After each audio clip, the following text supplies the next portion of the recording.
Hello अस्सलाम वालेकुम everyone, welcome to my channel the doctor से क्लिनिक।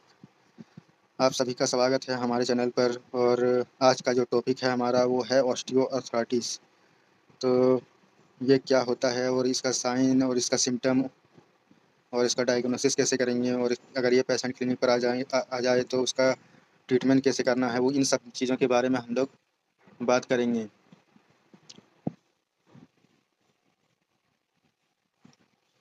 तो आइए स्टार्ट करते हैं। Osteoarthritis is a chronic joint condition characterized by the breakdown and eventual loss of cartilage that cushions the ends of bones in your joints. Cartilage is a firm, slippery tissue that allows nearly frictionless joint motion in osteoarthritis. The surface layer of cartilage break down and wear away, allowing bones under the cartilage to rub together. This can cause pain, swelling, and reduced motion in the joint. Osteoarthritis एक chronic जोड़ों की बीमारी है जिसमें जोड़ों के cartilage, जो हमारे बोन्स के ऊपर कार्टिलेज लगा हुआ होता है, वो टूटने लगता है और लास्ट में खत्म हो जाता है। कार्टिलेज एक मजबूत चिकनी चिकनी टिश्यू होता है जो हड्डियों के सिरों को ढकता है। जो हड्डियों को लेयर है उसको ढकता है कार्टिलेज, और जोड़ों को हिलने डुलने में मदद करता है। ऑस्टियोआर्थराइटिस में कार्टिलेज की सतह टूट जाती है, और जब ये बीमारी होती है तो कार्टिलेज की सतह, जो कार्टिलेज होती है, वो उखड़ जाती है या टूट जाती है और घिस जाती है, जिससे हड्डियां आपस में रगड़ने लगती है। और कार्टिलेज ना होने के कारण इससे दर्द, हड्डियां जब आपस में टकराती है तो इससे दर्द होता है, और दर्द के कारण सूजन और जोड़ों की गति में कमी हो जाती है। Key point about osteoarthritis. Commonly affected joints. Osteoarthritis most often affects joint in the hands, knees, hips, and the spine. Degenerative nature. It is considered a degenerative joint disease, meaning it typically worsens over time.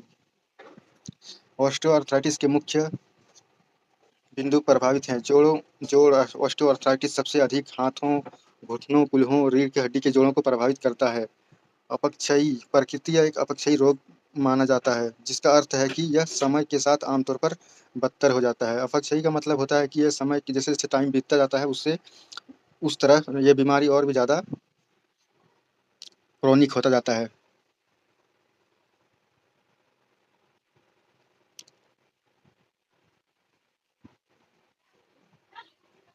Types primary ऑर्थोआर्थराइटिस, जो primary osteoarthritis है उसका प्रकार देख लेते हैं। अगर due to the aging process without any identifiable underlying cause. Secondary arthritis result from an underlying condition such as joint injury, obesity और another medical condition. तो प्राइमरी ऑस्टियोआर्थराइटिस में क्या होता है कि उम्र बढ़ने की प्रक्रिया के कारण होता है, बिना किसी पहचाने जाने वाले अंतर्निहित कारण के होते हैं। ये पहचान में नहीं आएगा, लेकिन उसको ऑस्टियोआर्थराइटिस होगा प्राइमरी केस में। और जो सेकेंडरी केस होता है उसमें क्या होता है कि किसी अंतर्निहित स्थिति, जैसे जोड़ में चोट लगा हो, या मोटापा हो, या अन्य चिकित्सा स्थिति के कारण, या किसी मेडिसिन या किसी चिकित्सा कोई भी ट्रीटमेंट ऐसा हो रहा हो जिससे कि बोन में कार्टिलेज को कार्टिलेज जिससे बोन के ऊपर जो कार्टिलेज होता है वो घिस गया हो, तो उस कारण से अगर हो रहा हो तो ये सेकेंडरी ऑस्टियोआर्थराइटिस है। What is the sign and symptom, और इसके साइन और सिम्टम के बारे में देख लेते हैं। एंड काउजेज, और इसके कारण कौन कौन से कारण से हो सकते हैं वो सब भी देख लेते हैं। एंड सिम्टम्स ऑफ ऑस्टियोआर्थराइटिस, जो पहला सिम्टम है वो जॉइंट पेन होता है, जोड़ों में दर्द होता है। उसके बाद pain in the affected joint, जिस जॉइंट में कार्टिलेज नहीं होता है, जिस जॉइंट में हमारा ये ऑस्टियोआर्थराइटिस होता है उसमें पेन रहता है। Typically worsening with activity and improving with rest, और पेशेंट अगर रेस्ट करता है तो उससे इम्प्रूव मिलता है, उसका सिम्टम में इम्प्रूविंग होता है। और दूसरा जो सिम्टम है वो स्टिफनेस होता है जॉइंट के अंदर, और स्पेशली इन द मॉर्निंग और आफ्टर पीरियड्स ऑफ इनएक्टिविटी।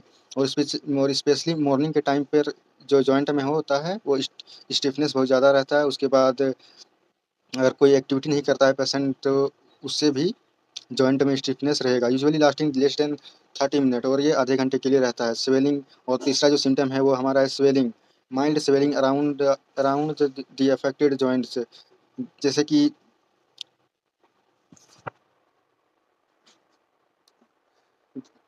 मान लेते हैं कि ये हमारा जॉइंट है और यहाँ अगर कार्टिलेज निकल गया है इन जगहों से तो यहाँ पर सूजन हो जाएगा। और ये बहुत ज़्यादा सूजन नहीं रहेगा, ये माइल्ड रहेगा, ना ही मॉडरेट रहेगा, ना ही सीवियर। ये बहुत हल्की-फुल्की सूजन यहाँ पर हो जाएगा। अगर इस जैसे कि घुटने में अगर अफेक्टेड हुआ है तो यहाँ पर हल्का-फुल्का सा सूजन रहेगा। उसके बाद देख लेते हैं डिक्रीज़्ड रेंज। जो चौथा जो लक्षण है हमारा वो है decreased range of motion, limited movement और flexibility in the affected joint.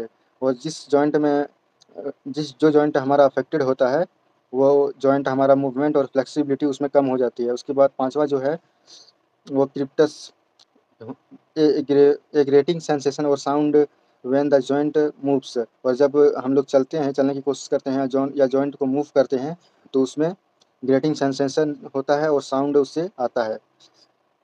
और छठा जो पॉइंट है हमारा joint deformities. Over time the joint में अपीयर एनलार्ज्ड और मिस हैपन। और टाइम के साथ साथ हमारा जो जॉइंट है उसमें स्वेलिंग ज़्यादा होने लगता है और वो बढ़ने लगता है।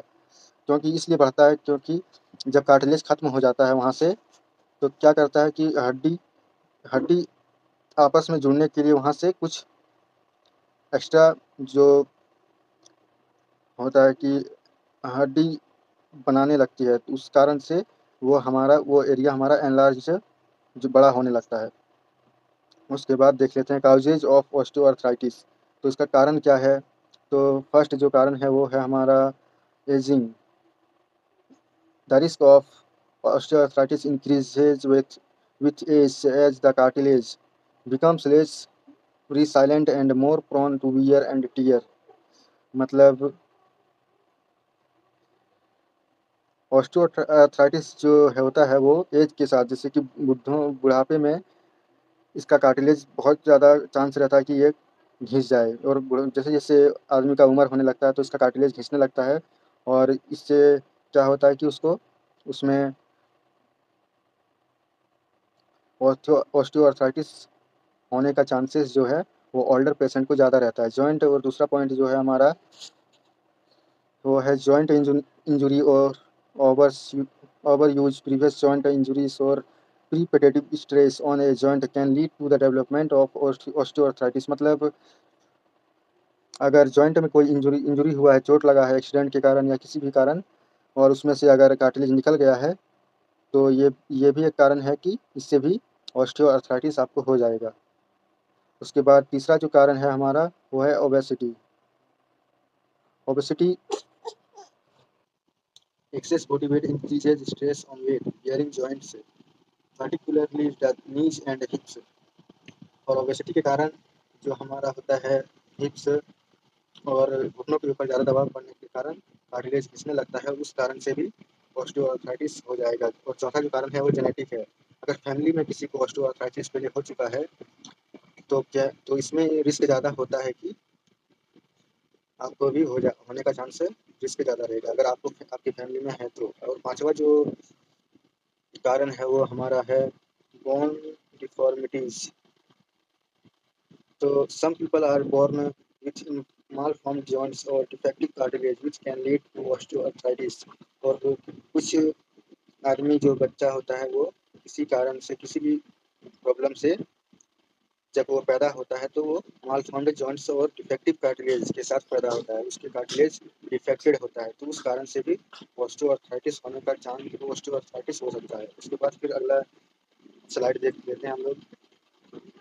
उसके बाद जो छठा पॉइंट है हमारा वो है gender. Women are more likely than most to develop osteoarthritis specially after menopause. Menopause क्या होता है कि जब महिलाओं का जब पीरियड्स खत्म होता है 40 से 45 साल के या 45 से 50 साल के बाद, तो उस समय में ऑस्टियोआर्थराइटिस डेवलप होने का चांसेस ज़्यादा रहता है। उसके बाद सातवां जो पॉइंट है वो हमारा है metabolic disorder. Condition such as diabetes and haemochromatosis iron overloaded load can contribute to the development of osteoarthritis. और डायबिटीज अगर किसी को है या हेमोक्रोमेटोसिस है तो इस कारण से भी ये रिस्क ज़्यादा हो जाएगा। उसके बाद आठवां जो कारण है वो है वीक मसल। अगर हमारा मसल कमज़ोर है तो और हमारे खास करके हमारे जो जॉइंट के जॉइंट के ऊपर जो रहता है मसल, वो अगर कमज़ोर है तो इससे क्या होगा कि instability and increased wear on the joint होगा। इस कारण से भी ऑस्टियोआर्थराइटिस हो सकता है। उसके बाद देख लेते हैं हम नेक्स्ट स्लाइड। एग्जामिनेशन की पेशेंट के अंदर, अगर हमारे पास पेशेंट आया है तो उसका एग्जामिनेशन हम लोग क्या करेंगे वो देख लेते हैं हम लोग।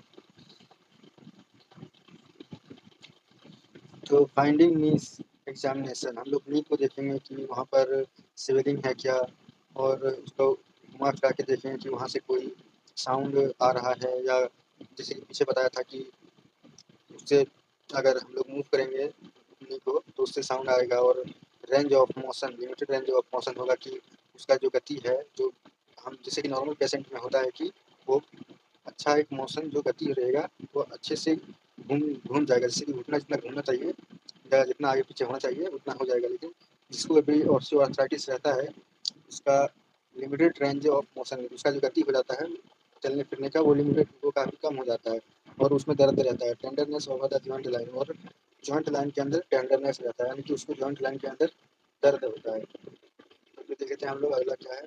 तो अगला लास्ट जो हमारा स्लाइड है वो हमारा ट्रीटमेंट का है। तो इसका ट्रीटमेंट भी हम लोग देख लेते हैं। Treatment general exercise and weight loss. अगर कोई पेशेंट आपकी क्लिनिक पर आया है और उसका वेट बढ़ा हुआ है तो उसको बोलेंगे कि एक्सरसाइज करो और वेट लॉस कीजिए आप। उसके बाद फिजिकल थेरेपी करने के लिए कहेंगे। उसके बाद हम लोग कैप्सूल जो देंगे, पहला जो है कैप्सूल वो है सेरिकॉक्सी, वो 100 से 200 एम जी के 100 से 200 एम जी तक हम लोग दे सकते हैं डोज को ट्रीट करके, जो कि दिन में 2 बार दे सकते हैं। और इसका जो ब्रांड नेम है वो सेल्ब्रेक्स के नाम से आता है, सेरिकॉन के नाम से आता है। और जो दूसरा टैबलेट हम लोग देंगे वो डाइक्लोफिनेक टैबलेट, डाइक्लोफिनेक पोटेशियम, जो कि 50 एम जी का हम लोग दिन में 2 बार देंगे, जो कि काफलाम या डाइक्लो पी के नाम से भी मेडिकल में आपको मिल जाएगा। और जो हमारा तीसरा जो टैबलेट है वो हम लोग देंगे टैबलेट कार्टिजन प्लस, जिसको हम लोग देंगे ट्वाइस अ डे, दिन में 2 बार देंगे। और फिर लास्ट देंगे हम लोग कैप्सूल ओमेप्राजोल, क्योंकि जो हमारा डाइक्लोफिनेक है वो एक एनसेड है। ये इसको खाने से पेट में गैस होगा, तो ये क्या करेगा ओमेप्राजोल कि उसके गैस को, जो एसिड पेट में जो एसिड बनेगा उसको ये कम कर देगा, या फिर एसिड के फॉर्मेशन ही नहीं होने देगा। और इसको दिन में देंगे 1 बार, मॉर्निंग के टाइम में आप दे सकते हैं, खाने से पहले, खाने से आधे घंटे पहले या 1 घंटे पहले दे सकते हैं। उसके बाद इसका जो ब्रांड नेम है वो राइजैक के नाम से आता है, जोल्टार के नाम से आता है। आप जो चाहें वो आप यूज़ कर सकते हैं। उसके बाद दूसरा इसका और एक ट्रीटमेंट मैं बता देता हूँ कि आप क्या दे सकते हैं।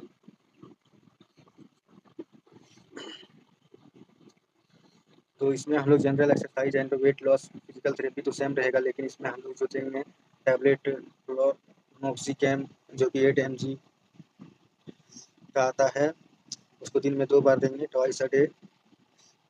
और इसका जो ब्रांड नेम है वो एडकैम के नाम से आता है, जिकानापिड के नाम से आता है। उसके बाद जो टैबलेट देंगे वो डाइक्लोफिनेक इसमें भी रहेगा, क्योंकि ये दर्द, इसका जो जॉइंट में पेन हो रहा है उस पेन को ये खत्म करेगा। ये इसको भी 50 mg का दिन में 2 बार देंगे ट्वाइस अ डे। उसके बाद फिर हम लोग जो है टैबलेट के भी लॉक्स देंगे प्लस, दिन में 2 बार। उसके बाद हम लोग टैब कैप्सूल एसोमेप्राजोल देंगे, जैसे कि हमने बताया कि एक जो गैस एसिड फॉर्मेशन होगा उसको ये कम करेगा। और इसको दिन में 1 बार देंगे, मॉर्निंग के टाइम में, खाने से 1 घंटे पहले या आधे घंटे पहले। और जो इतना ही इसका ट्रीटमेंट होगा। उसका जो ट्रीटमेंट होता है वो परमानेंट क्योर नहीं होता है, इसको हम लोग as a symptomatic treatment treat करेंगे। और फिर इसको फिर आराम करने के लिए, कंप्लीट बेड रेस्ट करने के लिए बोलेंगे, और एक्सरसाइज करने के लिए बोलेंगे। और अगर इसको डायबिटीज़ है तो इसका शुगर लेवल को मैनेज करेंगे। तो इन सब चीज़ों को, इसका सिम्टम जो है उस सिम्टम पे काम करेंगे तो ये ठीक, तो इससे रिलीफ मिलेगा पेशेंट को। तो आज का जो केस था हमारा वो था हमारा ऑस्टियोआर्थराइटिस का। तो मैं उम्मीद करता हूँ कि आप लोगों को ये केस आपको पसंद आया होगा, और अगर पसंद आया हो तो चैनल को सब्सक्राइब जरूर कीजिएगा और चैनल को लाइक जरूर कीजिएगा। तो आज का केस के लिए बस इतना ही, मिलेंगे अगले केस में। तो thank you everyone, thank you so much. मिलेंगे अगले केस में।